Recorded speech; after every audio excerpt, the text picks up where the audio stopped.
somos Un Café con, un proyecto periodístico hecho por estudiantes de la Universidad Privada del Norte. El día de hoy nos encontramos en la cafetería Jacu Café, donde tenemos un invitado súper especial. Él es docente universitario de la UPN y también es periodista en investigación.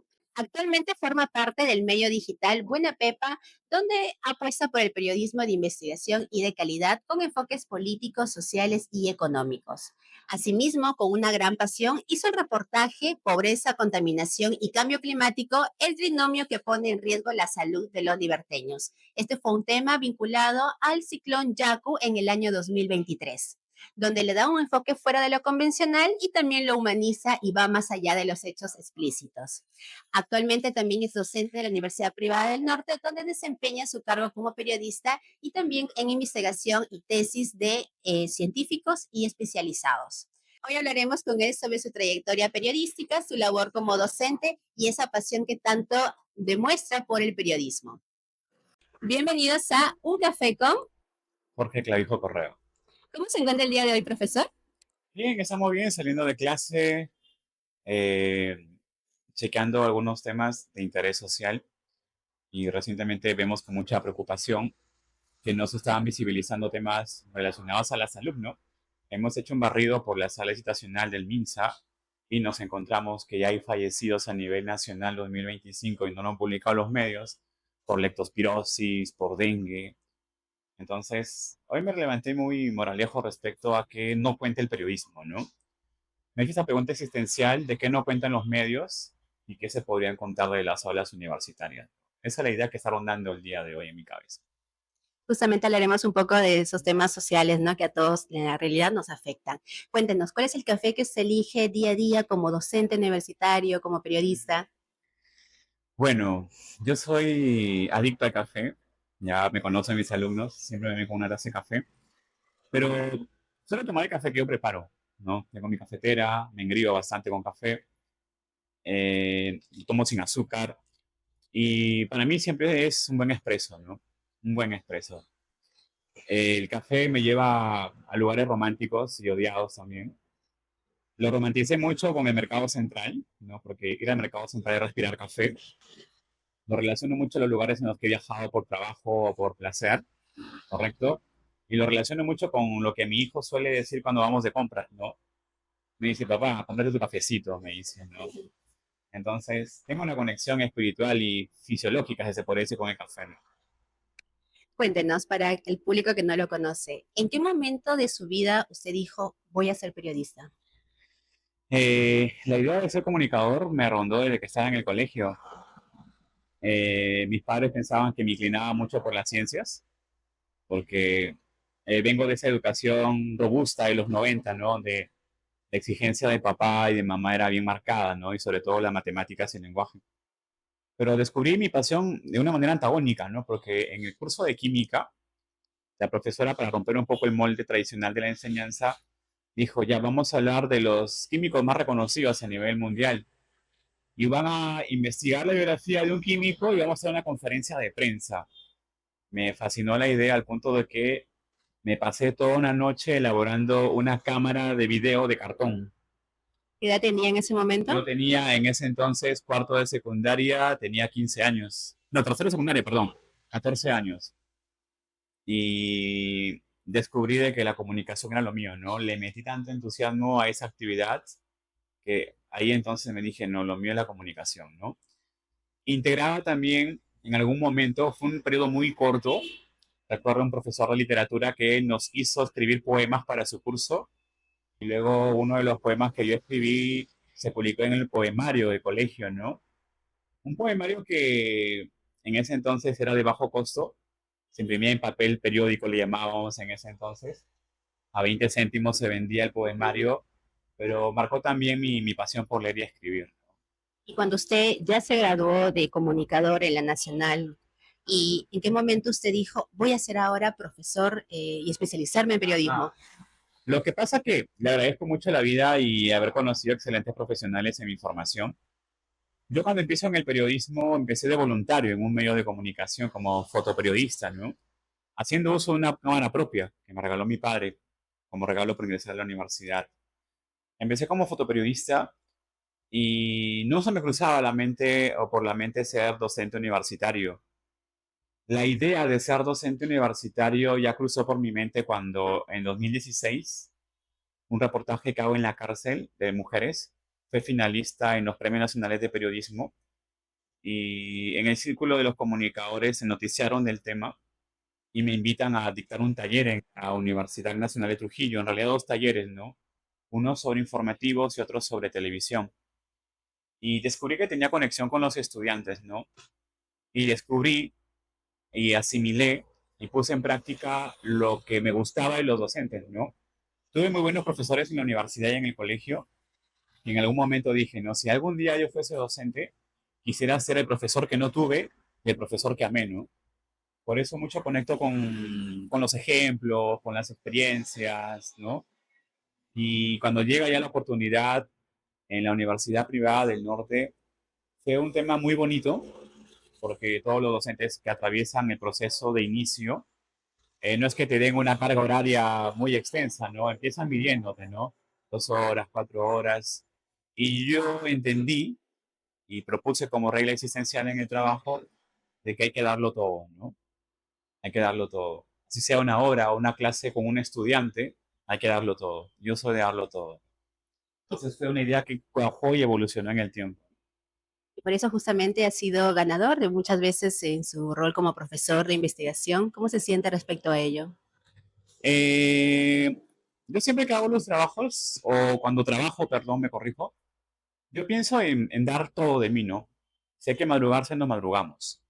Entonces, yo pienso en el proceso y en el resultado, más no en el reconocimiento. Sin embargo, el reconocimiento lo tomo como un abrazo, ¿no? Un amigo que te dice, oye, has hecho un buen trabajo, ¿no? Porque grafica o es una analogía espiritual de que lo que se hace bien se debe de aplaudir, ¿no? ¿Y cómo me siento? Me siento más motivado porque en el último premio, que no lo esperaba, soy muy honesto, porque yo siento que hago lo que tengo que hacer, lo da el rector, ¿no? El rector de la universidad, firmado por el rector. Entonces yo me pregunté, un día comiendo ceviche con bastante ají canchita, dije, ¿qué hice bien, no? ¿Qué debo de mejorar para el 2025? Entonces conversaba conmigo mismo y la respuesta fue, a ver, este año que hemos hecho distinto, más investigación científica. Yo le propuse al maestro Luis Eduardo García la idea de hacer investigación en la facultad, porque el mundo de las comunicaciones, sobre todo el periodismo, está huérfano de publicaciones científicas. Y el año pasado fue muy bueno porque publiqué mi primer artículo científico en una revista indexada Scopus, en coautoría con dos colegas. Y se viene una gama de publicaciones que se realizaron el ciclo pasado. Entonces, lo distinto fue la investigación, por un lado. Por otro lado, es que siento que la conexión laboral entre periodismo y la docencia universitaria me ha permitido una hibridez que ha marcado mi personalidad, ¿no? Entonces, yo nunca dejo de responderle a mis estudiantes, ¿no? Y creo que ese ha sido otro plus, ¿no? En mi casa a veces se enojan, ¿no? Porque papá, te llaman los alumnos, te mandan mensajes por WhatsApp y estás respondiendo, ya no estás trabajando, ¿no? Entonces yo le digo, bueno, si el estudiante me llama es por dos cosas, ¿no? O porque no entendió la clase, que lo dudo mucho, o porque quiere hacer un buen trabajo. Entonces el estudiante que pregunta, que no se queda con la duda gráfica de que quiere hacer un buen trabajo, ¿no? Y yo creo que la docencia es pasión y esa pasión no duerme en mí, ¿no? Entonces, estudiante que me escribe, estudiante que le respondo, ¿no? Incluso algunos, les menciono en clase a muchos estudiantes, si alguno lo hace, digo, chicos, si me ven en la madrugada en línea, es porque o estoy preparando clase o investigando para algún artículo, escríbanme, ¿no? Obviamente, sin perder respeto, porque quien te escribe 2 de la mañana, ¿no? Algunos lo tomaron como broma, pero cuando ya han comenzado en ciclos superiores, me escriben, profesor, disculpe que le hable 2 de la mañana, ¿no? Mañana la exposición y me falta una fuente, ¿qué me recomienda, no? Ya le recomendamos artículos, algunos ensayos, fuentes especializadas. En conclusión, yo siento que esos reconocimientos complementan esa pasión que toda persona necesita para hacer un buen trabajo. Volviendo a sus inicios como periodista en los primeros años, ¿usted sintió en algún momento un punto quiebre quizás frente a alguna noticia, frente a algún hecho? Sí, y también es una contradicción, ¿no? Yo recuerdo mucho que la primera nota que me impresionó fue la cobertura de un muerto en Laredo y yo me quedé pasmado, me temblaba de miedo. El medio se caracterizaba por hacer la nota y enlaces en vivo. En esa época no existían las redes sociales como ahora y hacíamos lo que los colegas denominaron el cholo onda, ¿no? Grababas un video tipo enlace en vivo y luego lo lanzabas en el medio. Tenía esa licencia para equivocarme y para expresar mi miedo, ¿no? Yo recuerdo que estaba en Laredo y el infortunado hombre estaba colgado de una viga y yo no tuve valor para hacer un vivo. De ahí me cuestioné, ¿no? Pero luego, por azar del destino, resulta que me desarrollé en policiales. Y esa frialdad o ese temor que tuve, perdón, frente a un muerto por primera vez en mi vida, comenzó a menguar ese temor, ¿no? Y se convirtió en frialdad, ¿no? Entonces, me cuestioné eso, ¿no? Le dije, he estudiado 5 años para grabar muertos. Varias veces me preguntaba. Y era una suerte de cuestionamiento existencial porque también me decía, ¿no? El día que maten a mi padre, a mi madre, a mis hermanos, no creo que sea agradable ver a un tipo que te grabe mientras lloras, ¿no? O mientras sufre la pérdida de alguien. Pero yo lo hacía, ¿no? Lo hacía, ¿no? O sea, las tomas fotográficas, las tomas en video, preguntarle a alguien qué siente, a mí me dolía, ¿no? Y a veces me cuestionaba eso de por qué el periodismo a veces es cruel, ¿no? Justamente quería preguntarle, ¿cuál cree para usted que es el límite del reportero? El límite de reporteros son los derechos, ¿correcto? Yo entiendo al colega, yo entiendo al periodista que dice, debo de conseguir la declaración, ¿correcto? Pero el colega a veces se olvida de que esa persona que tiene al frente, más allá de ser una autoridad o una persona vinculada a un tema polémico o de coyuntura, tiene derechos, ¿no? Si te dice, no voy a declarar, está en su derecho no declarar. Y yo ahí sí creo que hay mucho de que ver de la personalidad porque se le persigue, se le mete el micrófono, nos peleamos con la seguridad. Te lo dice alguien que en algún momento la ha hecho, ¿ah? Y utilizo este mal ejemplo, porque es un mal ejemplo, cuando vino Yantumala, ¿no? Incluso tuvimos un altercado entre los colegas y la seguridad porque el tipo no quería declarar, ¿no? Vino a inaugurar el hospital de alta complejidad. Entonces, después de mucho tiempo dije, pero si no quiere declarar y él ha decidido no declarar, ¿yo por qué tengo que obligarlo a declarar? Entonces, yo creo que esos límites a veces no lo olvidamos, ¿no? Y creemos que cualquier persona involucrada en un hecho tiene que declarar porque tiene que declarar. O la inviolabilidad de domicilio, o la misma intimidad que gira en torno a sus seres queridos, ¿no? A veces rompemos ese molde creyendo que nos asiste la libertad de información y expresión. Sin nombrar los medios donde ha trabajado, eh, en este momento de su vida, en esta posición en que usted se encuentra, ¿siente que han valorado en totalidad todo su trabajo y toda esa pasión y toda esa disciplina que ha tenido? Hay medios que sí, hay medios que no, ¿correcto? Empecé con los medios en el cuadrante del no, porque hay un tema, y voy a tocar carne, pero es necesario decirlo, nosotros difundimos la injusticia, pero no solucionamos nuestra propia injusticia, ¿no? En algunos medios de comunicación hay mucha informalidad, colegas que no están en planilla, colegas que no reciben beneficios, ¿correcto? Estamos hablando de medios de comunicación, ¿ah? Que se supone cumplen toda una normativa porque son un ejemplo para la sociedad. Entonces, yo cuando salgo de la universidad y comienzo en los medios, en algunos atravesé con ese perfil, ¿no? Medios en donde solo te pedían recibos por honorarios y más allá de tu trabajo, correcto, era tu sueldo, ¿no? Sin embargo, existía el lado humano, donde el colega te abrazaba y te decía, hay un buen trabajo, ¿no? Jefes que te abrazaban y te decían, excelente trabajo, vamos, hay que celebrarlo, ¿no? Yo recuerdo mucho un medio de comunicación donde mi jefa me dio un fuerte abrazo luego de que yo transmití un vivo una balacera, ¿no? Y el canal, donde todos estaban expectantes al hecho, no sé si por disposición de gerencia o por la humanidad de los compañeros, me abrazaron y me aplaudieron, ¿no? Entonces, de repente no hay una retribución monetaria o física, pero se ha experimentado la retribución espiritual, lo cual es hermoso. ¿Usted considera que ha dejado de pronto su estilo, su impronta, su huella en esos trabajos? Yo creo que sí, yo creo que sí. Yo, por ejemplo, me propuse como meta hacer un buen reporterismo. Y recuerdo con mucho cariño a conductores de unidades móviles y camarógrafos, que algunos se incomodaban y otros se sentían satisfechos porque al regresar al canal era regresar después del almuerzo, ¿no? 1 o 2 de la tarde, pero con buen material. Y aunque el medio no lo exigía, me preocupaba mucho a veces por hacer reportajes, por hacer investigación. Por ejemplo, En el reportaje de la cárcel que fue premiado con un reconocimiento, nadie me dijo hacer un reportaje. ¿Ah? Es más, yo fui al penal buscando una intervención por drogas, llegamos y no había el tema, y surge la, el contexto de la marcha Ni Una Menos, en donde tuve acceso al penal de milagro. Puede decir no, ¿no?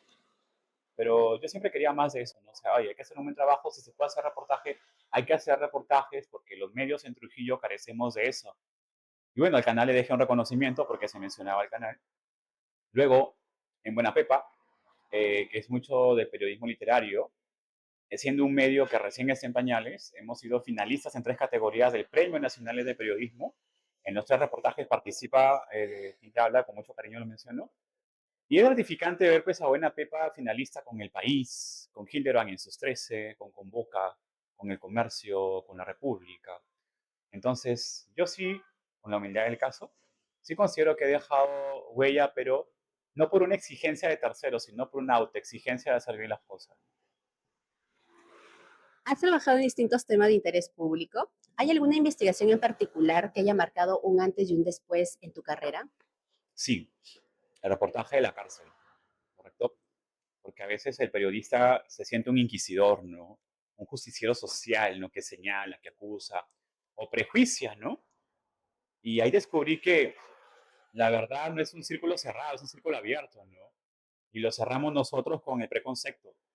Entonces, cuando yo fui al penal de mujeres, descubrí que detrás de un reo hay una persona que sufre, ¿no? Como esta mujer que fue sentenciada por un robo agravado, ¿no? Y claro, tú vas a decir, pero sos una delincuente, estás haciendo un romanticismo de la delincuencia. Bueno, el giro, el plus es de que esta mujer de víctima se convirtió en culpable, ¿no? Y ahí descubrí, por ejemplo, la pasión que camina entre el periodismo, la sociología y la psicología, de que detrás de conductas socialmente antagónicas hay mucho de ciencia, ¿no? Y ahí me interesé mucho por vincular al periodismo con otras ciencias. He ahí la razón de por qué a los chicos les digo, cuando entrevistan temas sociales, busca la mirada de un psicólogo, busca la mirada de un abogado, busca la mirada de un sociólogo, un psicólogo, de un antropólogo, de la fuente especializada que haga un texto simple, rudimentario, en algo más elaborado, porque con esa experiencia yo entendí de que detrás de lo que todos comunicamos hay ciencia y humanidad. Considera que, justamente como menciona, que debemos como periodistas estar alineados, acompañados por las ciencias. ¿Consideras que sus pares, sus colegas lo están haciendo? Claro, hay muchos colegas que lo hacen, ¿no? Hay muchos colegas que lo hacen. La riqueza del periodismo digital ya no te pone límites, ¿no? Es decir, ese límite que a veces se marcaba por la fuente personal, la mirada especialista o la declaración sí o sí, ya sea verbal o audiovisual, ahora lo puedes encontrar en un artículo científico, googleándolo o buscando investigaciones afines en repositorios, ¿correcto? Muchos colegas lo hacen, como también es una debilidad en muchos medios de comunicación, porque prefieren más lo inmediato, ¿no? O sea, si la fotografía hoy día es de Dina Boluarte cayéndose, pues lo van a publicar todos los medios, ¿no? Que no está mal, ¿no? La interacción, la tendencia, los movimientos, los números en las páginas son necesarios, pero también es necesario buen periodismo. En sus investigaciones de alto impacto como la de Ciclón Yaku, ¿cuál fue el mayor reto de este trabajo y qué descubrió en el proceso? El mayor reto fue, primero, en primera cuenta, cómo contar algo distinto, ¿no? Llegamos a esta zona donde otros medios no llegaron, y ahí empezó lo distinto, que es detrás del Cerro Cabras, el cerro simbólico de Trujillo. Por otro lado, es no solo hablar de desgracia, ¿no? Sino presentar como personajes a los afectados del ciclón Yaku. El tercer reto fue corroborar lo que ellos mencionaban, no existimos para el Estado. Fue perseguir a las fuentes, porque llamaban a las fuentes a los funcionarios encargados y responsables, como Defensa Civil, la Gerencia de Salud.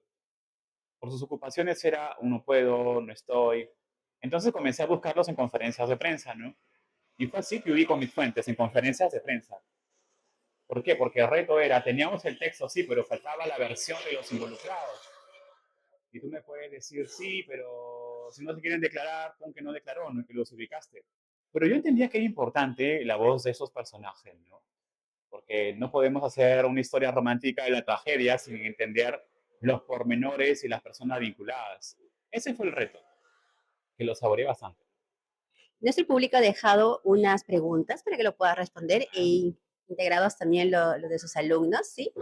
La alumna de comunicaciones pregunta, Jennifer Rodríguez, ¿cuál es el aspecto más gratificante de tu trabajo como periodista en temas de impacto social? Lo más gratificante es que se hace una justicia social, ¿no? Cierto teórico decía que el periodista es la voz de los que no tienen voz, ¿no? Y cuando el periodista resuelve o es un promotor en la solución de problemas, es espectacular.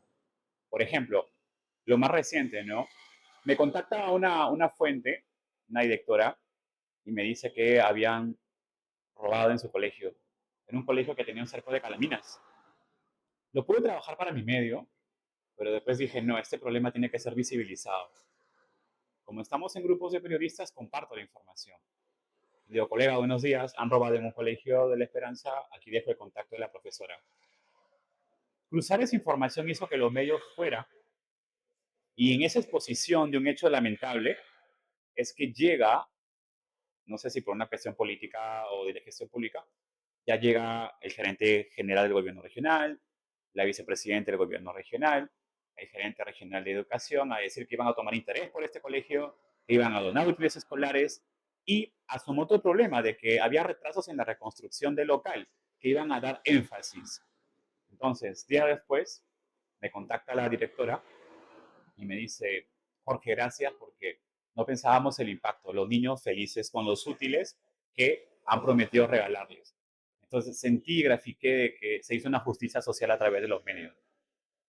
Rosa Bustamante pregunta, ¿cuáles crees que son las habilidades fundamentales que un periodista de investigación debe desarrollar en la actualidad digital?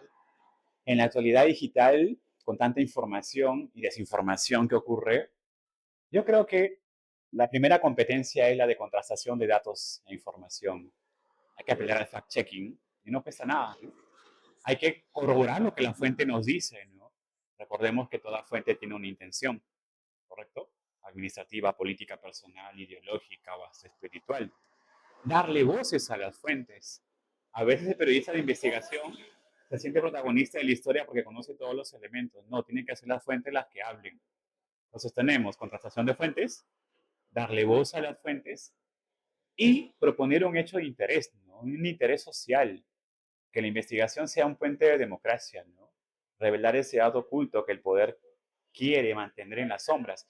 Información que está ahí, ¿no? Tenemos a las páginas de la Contraloría, a la Unidad de Inteligencia Financiera, tenemos al INEI, tenemos a los órganos de control interno, tenemos el derecho a la información pública. O sea, se puede hacer periodismo de investigación. A veces es complicado por el acceso a las fuentes, pero otra competencia es el empeño, las ganas de querer investigar, ¿no? Porque finalmente la investigación es eso, ¿no? No se hace mucha investigación porque es tedioso. Y ahí tiene que estar el interés del periodista. El alumno Sebastián Alvarado pregunta, ¿cómo has vivido la transición del papel a la web en el mundo del periodismo? El papel me dejó muchas enseñanzas, ¿no? Y la transición es la historia, ¿correcto? Porque el papel nos limitaba bastante en contar historias. Tenías una super historia, pero ya sea por cuestiones de publicidad o por tema, 200 caracteres, 300 caracteres, 500 caracteres. Lo sentí y fue gratificante porque el entorno digital ya te permite desarrollar el concepto de multimedialidad, ¿no? Ya no 500 caracteres como elemento limitante. Pueden estar los 500 caracteres de papel, pero añadirle, por ejemplo, un podcast, añadirle una infografía, añadirle un video, reel, ¿correcto? Entonces, no hay límites y es lo más hermoso en el periodismo web, ¿no? Puedes contar historias bonitas, historias propias o con mirada propia, me corrijo, o historia de terceros, ¿sí? Y tú pones el límite, ya no el papel. En clase usted siempre menciona que nosotros como periodistas no podemos hacer lo que muchas veces hacen otros medios, ¿no? El periodismo sobre periodismo. Para el público que no conoce el término, ¿usted puede explicarles de qué trata? Por supuesto, replicar al pie de la letra lo que hacen otros medios no se recomienda, porque para ese caso no existiría la carrera de comunicaciones, ¿no? Y cualquier persona sería periodista copiando y pegando un texto, ¿no? ¿Correcto? Entonces, en este diagnóstico no se puede hacer periodismo sobre periodistas, implica de que no puedes replicar otro trabajo sin que haya un añadido tanto personal desde tu mirada como periodista o desde una línea editorial propia del medio, ¿no? Sí podemos tomar la información, ojo, ¿ah? Sí podemos tomar la información.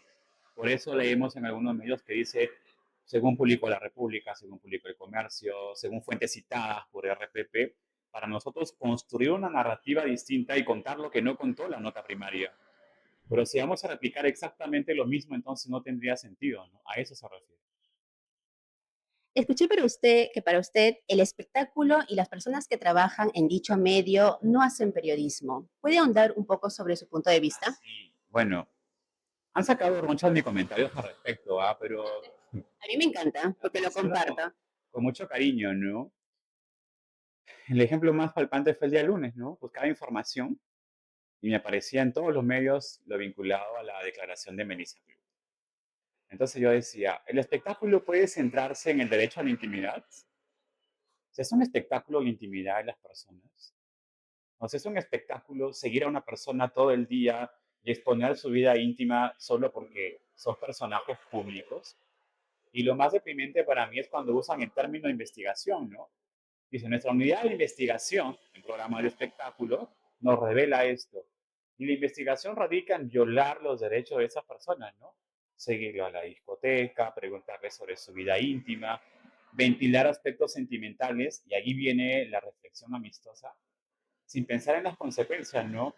Yo siempre he creído que en el centro de esa historia, donde está el personaje, hay un círculo que gira y que para los medios es invisible y sobre todo para el espectáculo, donde están, por ejemplo, sus hijos, sus madres, sus padres, sus hermanos, la reputación familiar. Me centro en ese tipo de espectáculo.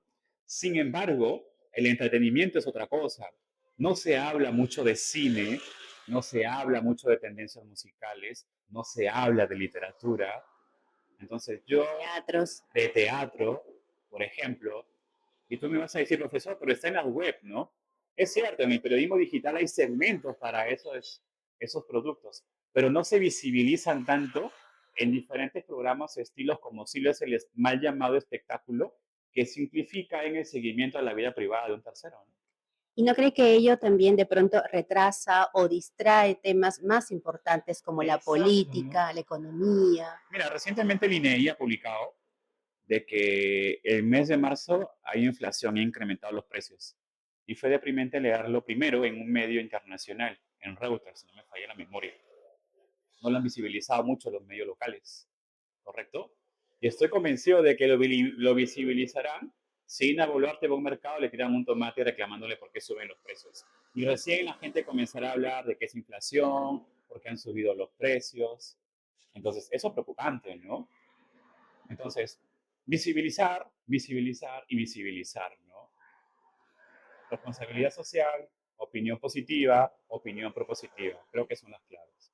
Si pudiera eliminar un aspecto del periodismo televisivo y otro del periodismo impreso, ¿cuál eliminaría? La carga de terror que se le da a los temas policiales, ¿correcto? Y tú me vas a decir, pero estamos en un ambiente de inseguridad ciudadana, no lo visibilizamos. Por supuesto que hay que visibilizarlo, ¿no? Pero hay narrativas que, y eso fue una suerte de contradicción conmigo porque te mencioné que también yo hacía policiales y grababa imágenes crudas y contaba historias crudas, ¿no?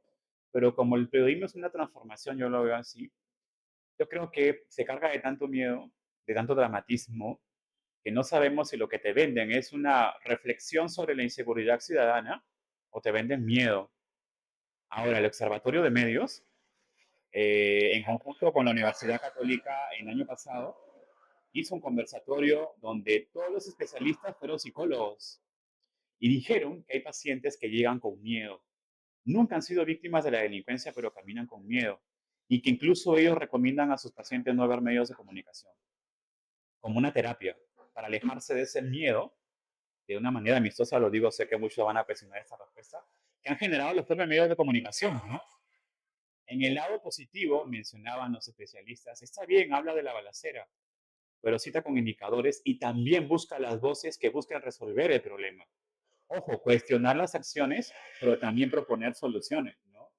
Entonces nos quedamos con la balacera y que a Clavijo le metieron 20 tiros y exponemos el video en bucle de cuando fue asesinado, pero nos quedamos allí. Entonces, ¿vendemos miedo o vendemos un problema que es la inseguridad ciudadana? Yo cuestiono eso. ¿Cuál es el motivo que lo enorgullece de pertenecer al medio digital Buena Pepa?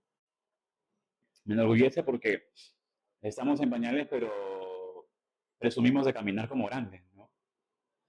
Somos como esos churras callejeros, ¿no? Que no le tienen miedo a nada. Y porque nos permite desarrollar el género periodístico y además el literario, ¿no? Vemos a los implicados de las historias como personajes. Construimos personajes y una atmósfera narrativa que gira en torno a él, ¿no? Es uno de los sentidos de Buena Pepa. Me encanta mucho la alusión a las frutas, ¿no? O sea, tenemos ahí fruta selecta, ¿no? Que son los productos más pro que elaboramos. Tenemos el segmento fruta fresca, ¿no? Que son las noticias basado en un sentido de actualidad, ¿correcto? Eh, ya que hablamos de espectáculo hace un momento, cuando propusimos también algo vinculado a la cultura, dijimos, oye, jala mucho los desnudos, ¿no? O jala mucho el escándalo, pero como no es el estilo Buena Pepa, ¿qué podemos hacer? Yo recuerdo que un día en una tarde amistosa, después de la feria de libros, yo propuse que se publiquen cuentos, ¿no? Hay que publicar cuentos, ¿no? Que dicho sea de paso, aún no publico yo, un jalón de orejas. Denominamos, siguiendo la línea de Buena Pepa, frutos extraños, en alusión a la frase de Leila Guerriero, ¿no? Entonces me encanta esa pasión que le hemos dado por lo periodístico y lo literario, ¿no? Lo que nos enorgullece. En una sola palabra, ¿qué cree que diferencia a Buena Pepa de otros medios aquí en la ciudad de Trujillo? Para mí la libertad de proponer temas, la libertad de desarrollar temas, la libertad de enfocar temas, ¿correcto? Tuvimos una barrera bien pasional ya. Eh, la libertad o los ingresos, ¿no? Entonces, bueno, Kino genera contenido para promover ingresos, ¿no? Entonces, Buena Pepa es un fruto duro que en ese aspecto no se puede mover tan fácilmente, ¿no? Recientemente yo he desarrollado dos textos en donde cuestionamos mucho la labor de las autoridades, ¿no? Y entonces la gente me dice, oye, pero ¿qué pasaría si este personaje a través de sus empresas anuncia con ustedes? Le digo, que aquí está lo delicioso, ¿no? Tenemos publicidad, pero no ha comprado nuestra línea editorial, ha comprado un espacio para publicar su empresa, más no nuestra línea editorial. Y también sé que puedo generar controversia con lo que voy a decir. En muchos medios, ese tipo de situaciones condiciona la línea editorial, ¿no? Lo he experimentado en otros canales o medios donde he trabajado. Pero bueno, Pepa no, ¿no? Tenemos esa libertad. Yo creo que eso es lo que nos asiste hasta ahora, ¿no? Personalmente, ¿cree que aún seguimos siendo el cuarto poder en el periodismo? Sí somos el cuarto poder, pero yo a veces siento que es un poder intermitente, ¿no? Porque hablamos de cuarto poder o la frase cuarto poder alude a que existe el poder ejecutivo, legislativo y judicial y que el medio de comunicación llega como un cuarto poder para poder fiscalizar al poder público, al poder político, al poder económico, al poder social. La pregunta es, ¿fiscalizamos? ¿Nos centramos en eso en un sentido de democracia? Entonces, por eso digo que a veces es un sentido intermitente, ¿no? A veces se hace con ahínco y a veces de manera muy suelta, ¿no? Hay que regular ese proceso. Para quienes nos escuchan y están interesados en el periodismo de investigación, ¿qué consejo le darías a los que están iniciando en esta rama? Ok, el consejo es la constancia, ¿no? Porque la constancia nos lleva a nosotros a ver en lo simple lo complejo. Un ejemplo sencillísimo es, un sicario en su actuación va a utilizar un arma de fuego. Y si yo me pregunto, ¿y esa arma? En el Perú es fácil adquirir armas. Ahí estoy empezando a proponer un tema de investigación. Y si yo ahondo más y descubro que esa arma fue de uso policial o le robaron a un policía en un plan hipotético, yo podría decir de que hay tráfico de armas promovido por policías o ex policías. La policía tiene conocimiento de que los sicarios usan armas de fuego. Tú me vas a decir que sí, porque la policía hace la investigación. La investigación la hacen ellos, pero yo puedo trabajar una investigación paralela. Yo puedo solamente de observar a un sicario proponer el tema de tráfico de armas en la libertad, tráfico de armas a favor del crimen organizado, los dueños de la mafia o los reyes de la mafia en el tráfico de armas en Trujillo para identificar quiénes lo proponen, cuánto cuesta organizar o armar, perdóname, al crimen organizado solo con armas de uso policial. ¿Te das cuenta cómo de un algo muy simple ya estoy detonando temas tentativos de investigación? Salen muchas preguntas, Salen muchas muchas dudas. preguntas. Entonces, el periodista que no cuestiona no puede desarrollar bien su trabajo y eso es lo que hace el periodista de investigación, cuestionarlo todo, ¿no? ¿Y por qué cree que ya no hay tantos periodistas que se dedican a lo que es la investigación, a los artículos científicos? Eh, Me encanta esa pregunta como ese café que es muy bueno, llevo por el segundo. ¿Por qué no se dedican? Porque seguimos en esa mirada simple del periodismo, ¿no? Está bien la inmediatez, ¿no? Está bien el impacto, ¿no? En las universidades se promueve mucho la investigación, pero algunos dicen, profe, pero sí consumen la investigación, por supuesto que consumen la investigación, les digo. Pero ¿por qué no nos exigen, no, chicos que hacen prácticas, no? Me dicen, mi jefe se conforma con que lleve mis 5 comisiones del día y se acabó. No importa si fue una conferencia de prensa, información que compartieron en redes o información tomada en las redes. O sea, mientras más se genera contenido, bien, ¿no? Ojo, no voy en contra de eso, pero si no se desarrolla es porque los mismos dueños de medios no promueven la investigación. Porque la investigación requiere que el periodista tenga recursos. Si yo investigo ahorita para mi medio, sé que le puedo dedicar 1, 2, 3 días o una semana a esa investigación, porque hay que estar detrás de la fuente, detrás de los documentos, buscar al implicado. Claro, si tú ves de una mirada simple no te va a convenir, ¿no? ¿Por qué te voy a llevar a una nota de una semana si en una semana tú me puedes rendir con 30 publicaciones? Y esas 30 publicaciones me van a dar más movimiento en redes que la investigación que estás haciendo. ¿Por qué no se hacen artículos científicos? Eh, Porque también es tedioso, ¿no? Y ahí viene el involucramiento. Yo, que no estoy haciendo cherry en la Universidad Privada del Norte, pero nació la propuesta del semillero de investigación, ¿no? En otras carreras es normal que el estudiante de medicina, el estudiante de ingeniería o incluso de Arquitectura. derecho o arquitectura investiguen con sus docentes, ¿no? Desarrollan competencias investigativas. El artículo científico es tan hermoso como la investigación periodística, pero claro, caminar en el campo científico implica conocer más a profundidad terminología, estructuras, narrativas.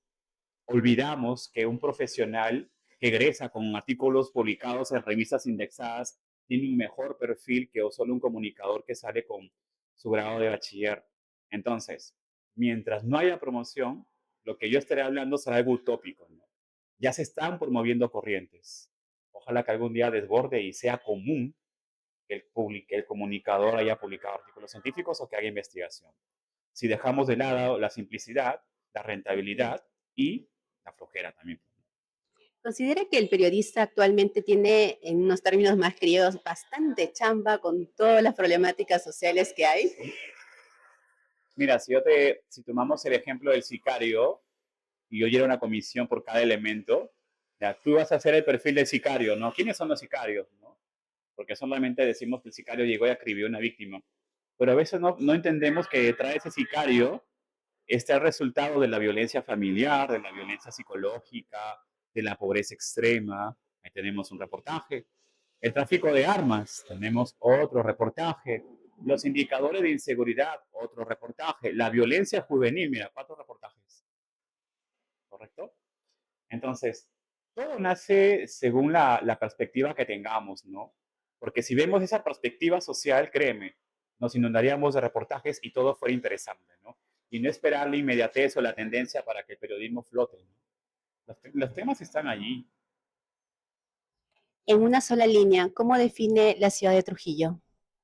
A veces la defino como un claroscuro, ¿no? En ese claroscuro, por ejemplo, tenemos gente maravillosa. Yo siempre hago la analogía de la recicladora y la mujer rica, ¿no?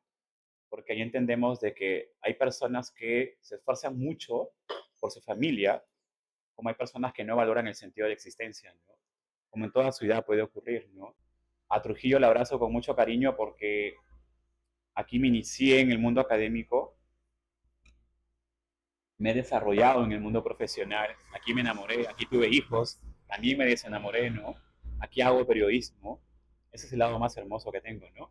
He conocido a personas maravillosas en la universidad, ¿correcto? No termino de conocer personas, entonces Trujillo es eso, un claroscuro. Estabas señalando. Ay, ay, ay, ay. Listo. Vale. Cortamos. Vamos, 3, 2, 1, acción. Y profesor, ¿cuál es su apreciación sobre los nuevos comunicadores, los talentos jóvenes? Yo creo que ellos marcan un antes y un después. Y eso es delicioso, ¿no? Porque vemos a comunicadores que salen con ganas de cambiar el mundo. Me recuerda mucho a mis inicios, porque quieren saberlo todo y quieren hacerlo todo, lo cual es genial.